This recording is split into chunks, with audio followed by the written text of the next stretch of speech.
नमस्कार, आप देख रहे हैं अपना उत्तर प्रदेश। मैं हूं आपके साथ सचिन चौहान। महाराष्ट्र के डिप्टी सीएम अजीत पवार का निधन हो गया है। बुधवार सुबह 8:45 पर बारामती में उनका प्लेन जो है क्रैश हुआ आज ही के दिन, और बारामती एयरपोर्ट पर लैंडिंग के दौरान यह हादसा हुआ है। और प्लेन में अजीत पवार के साथ मौजूद उनके पर्सनल असिस्टेंट भी थे, सुरक्षाकर्मी और प्लेन स्टाफ भी मौजूद था। लगभग 5 लोगों की इसमें जान गई है। अब तक जो जानकारी मिली है उसके अनुसार पवार मुंबई से चार्टर्ड प्लेन से बारामती वो गए थे और वहां पर लैंडिंग के दौरान प्लेन रनवे से फिसल गया। डीजीसीए ने हादसे में 5 लोगों के मारे जाने की पुष्टि की है। अजीत पवार महाराष्ट्र पंचायत चुनाव के लिए बारामती में जनसभा को संबोधित करने जा रहे थे। अजीत पवार के निधन पर प्रधानमंत्री नरेंद्र मोदी, राजनाथ सिंह, अमित शाह समेत देश भर से नेताओं ने हादसे पर दुख प्रकट किया है, परिवार के प्रति संवेदनाएं प्रकट की हैं। अजीत पवार का कल राजकीय सम्मान के साथ अंतिम संस्कार किया जाएगा। और ये कुछ तस्वीरें आपके सामने हैं। आज दिन भर की तस्वीरें देखिए। हादसा ये सुबह के वक्त हुआ 8:45 पर। उस वक्त की ये तस्वीर सीसीटीवी में ये कैद हुई है। जैसे ही विमान लड़खड़ाता हुआ जमीन पर गिरा, धुएं का गुब्बार। दूसरी तस्वीर आप देखिए, विमान का मलबा आपको नजर आ रहा है। चीख पुकार वहां पर मच गई, आग के गोले में तब्दील हो गया पूरा विमान। और उसके बाद ये चौथी तस्वीर देखिए, जितने भी परिजन थे वो रोते बिलखते हुए नजर आ रहे हैं।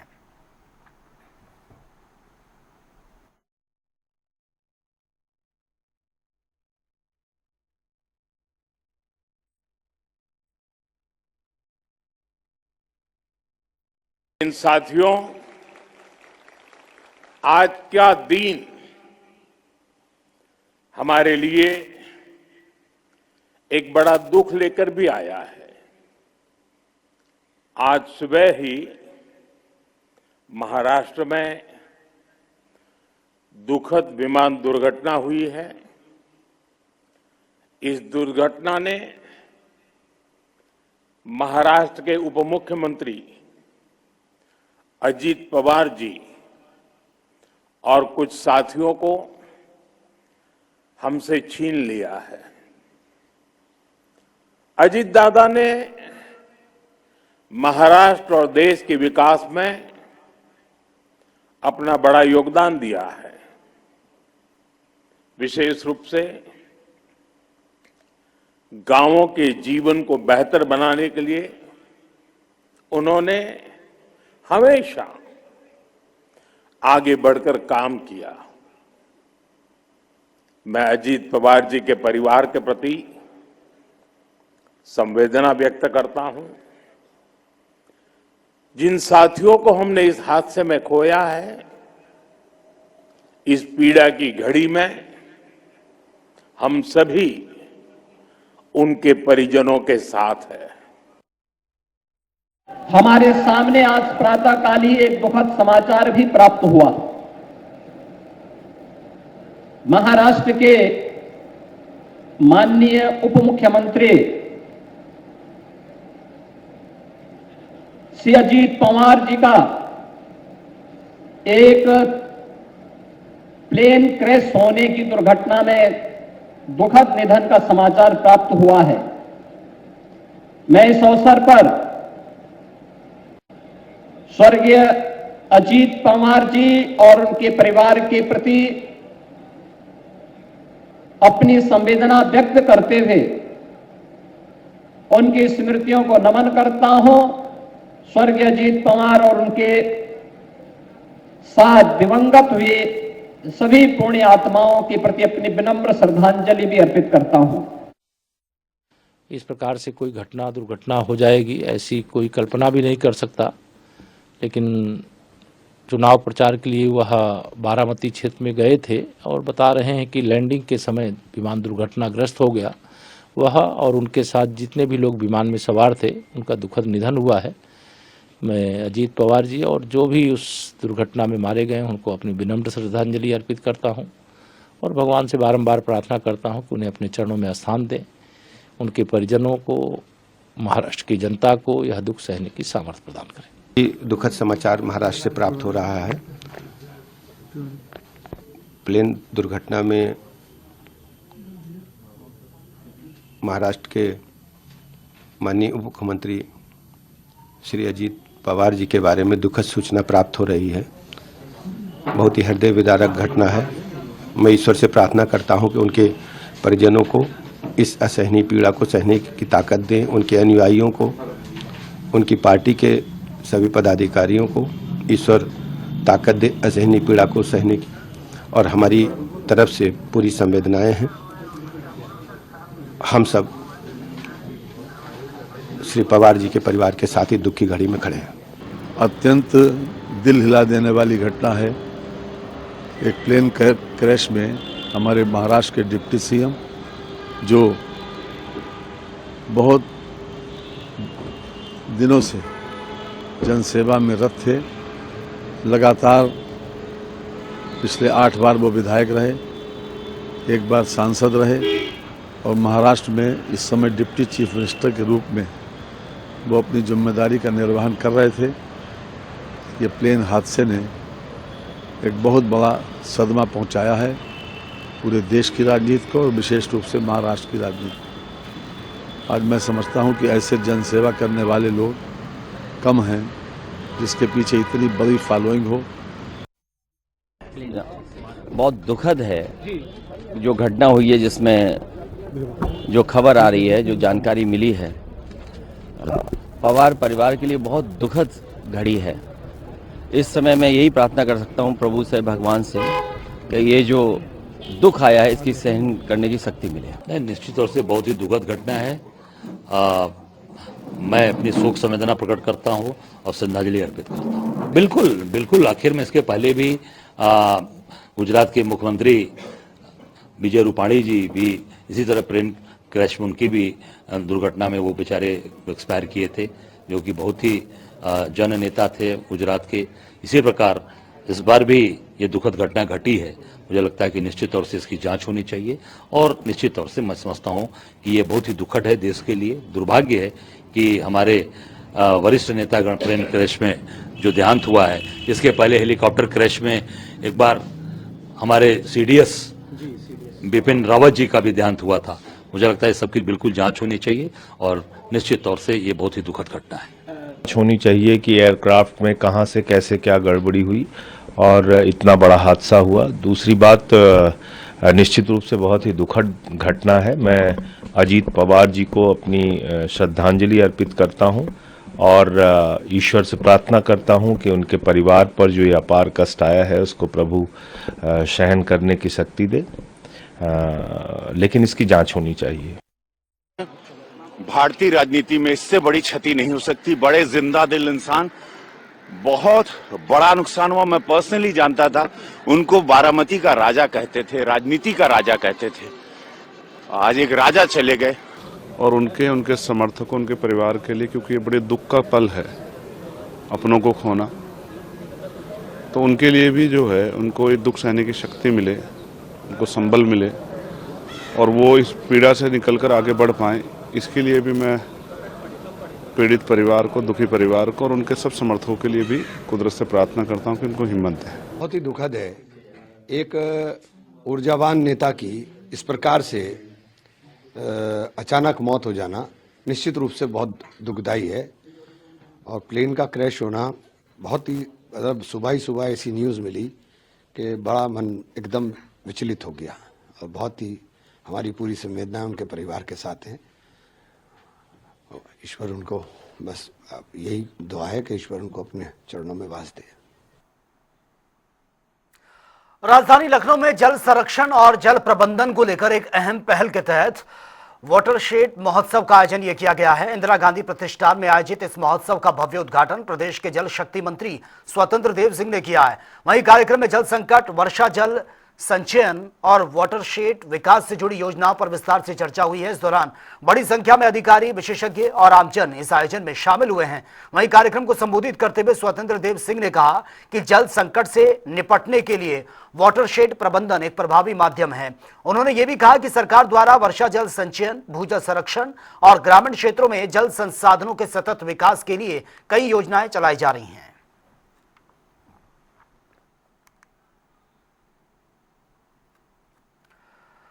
यूनिवर्सिटी ग्रांट्स कमीशन यानी कि यूजीसी के कुछ नियमों को लेकर देश भर में इस वक्त हंगामा मचा है।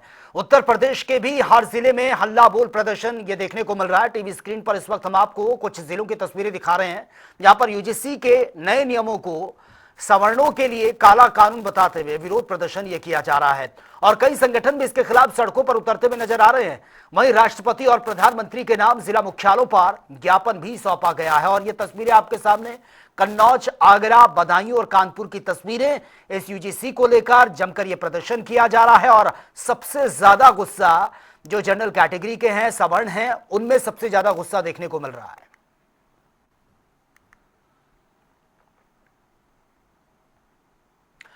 और वहीं पिंडरा से बीजेपी विधायक अवधेश सिंह ने यूजीसी के नए नियमों को डिफेंड करने की कोशिश की है। दरअसल बीजेपी विधायक ने क्या कुछ कहा, एक बार सुन लेते हैं। मैं बता दूं, मैं यहाँ जो प्रेस कॉन्फ्रेंस कर रहा था वो प्रेस कॉन्फ्रेंस में पिंडरा विधानसभा में जो हमारा यह पर्यटन द्वारा जो आयोजित है महोत्सव का, उसमें मैं कर रहा हूँ। ठीक बात। एक लाइन का क्यों सुनिएगा, फिर उसमें मत बताइए। मैं एक ही उदाहरण आपको दे रहा हूँ। हरिजन एक्ट, जब कुछ सरकारें ऐसी थी किसी समय कि उस समय अनायास से कोई व्यक्ति कहीं कुछ लिखा देता था तो उसके खिलाफ हरिजन एक्ट का मुकदमा कायम हो जाता था। लेकिन जब एक समझदार सरकार आई तो उन्होंने कहा कि नहीं, यह एक्ट है, लागू भी होगा, लेकिन अनायास अगर इसकी जांच कराई जाए, अगर सत्य है तो निश्चित मुकदमा कायम करके उनके खिलाफ सख्त कार्रवाई किया जाए। अपने आप देख रहे होंगे, देख लीजिए, रुक गया। नहीं तो इसका लोग दुरुपयोग कर रहे थे, क्योंकि सरकार उसमें पैसा देती थी तो इसका लोग दुरुपयोग कर रहे थे। अब सरकार ने, देश के यशस्वी प्रधानमंत्री जी ने यदि इसको किया है तो पहले उसका रीजन हम लोग देखें, जाने क्या है। अभी उड़ती उड़ाती हवा, एक जन विरोधी बात करना, इसके पीछे षड्यंत्र है लोगों का जो बात कर रहे हैं।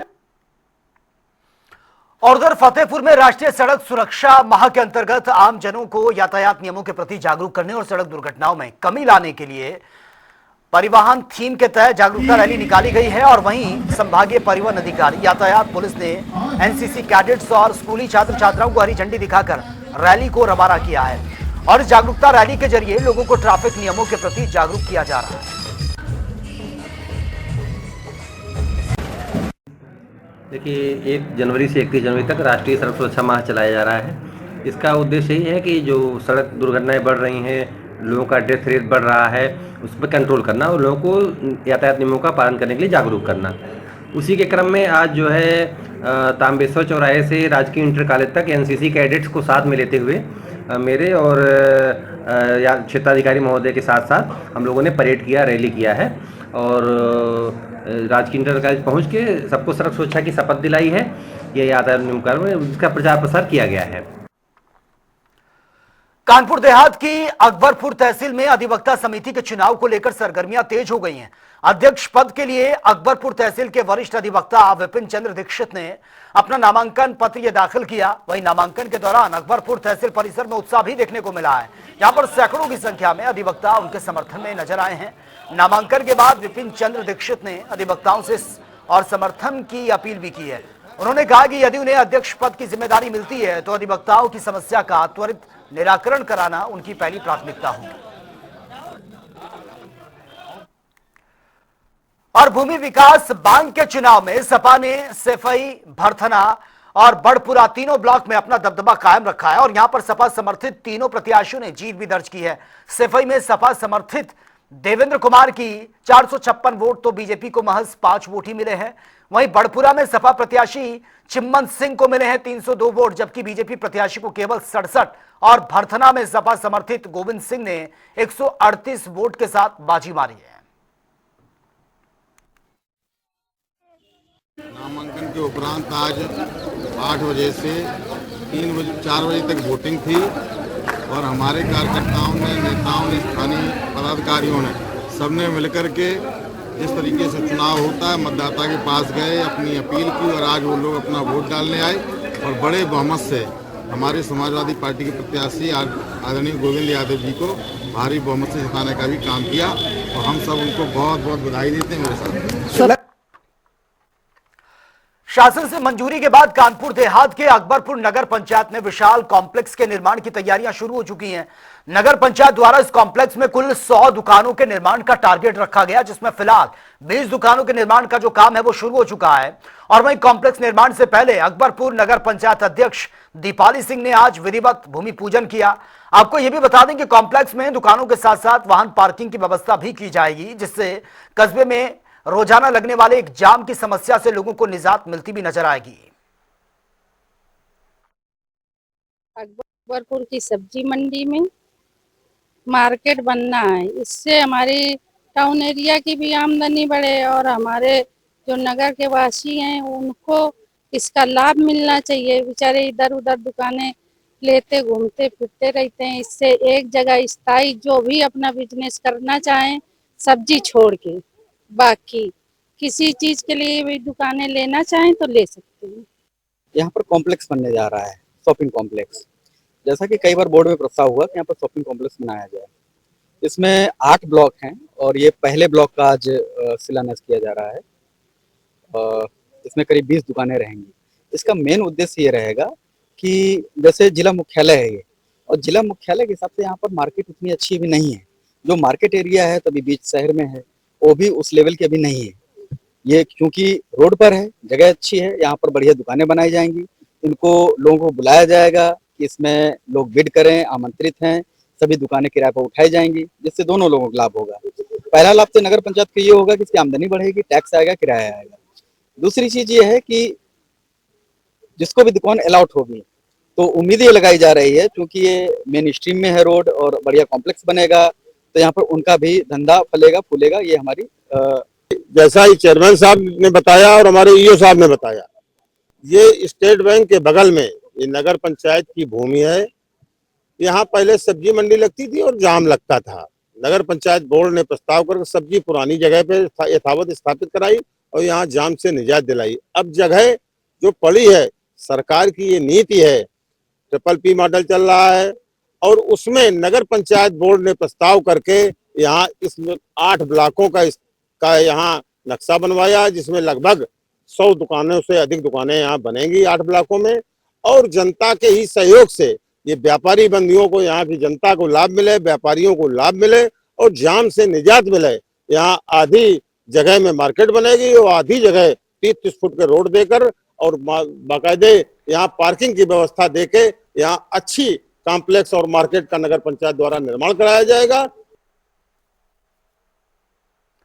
अयोध्या में समाजवादी पार्टी के जिला पंचायत सदस्य राजा मानसिंह पर पुलिस का शिकंजा लगातार कसता नजर आ रहा है। राजा मानसिंह पर निवेश के नाम पर करोड़ों रुपए की धोखाधड़ी के गंभीर आरोप हैं और इस मामले में उनके खिलाफ गैंगस्टर एक्ट समेत कई आपराधिक मुकदमे दर्ज हैं। फिलहाल राजा मानसिंह अपनी पत्नी के साथ जेल में बंद हैं।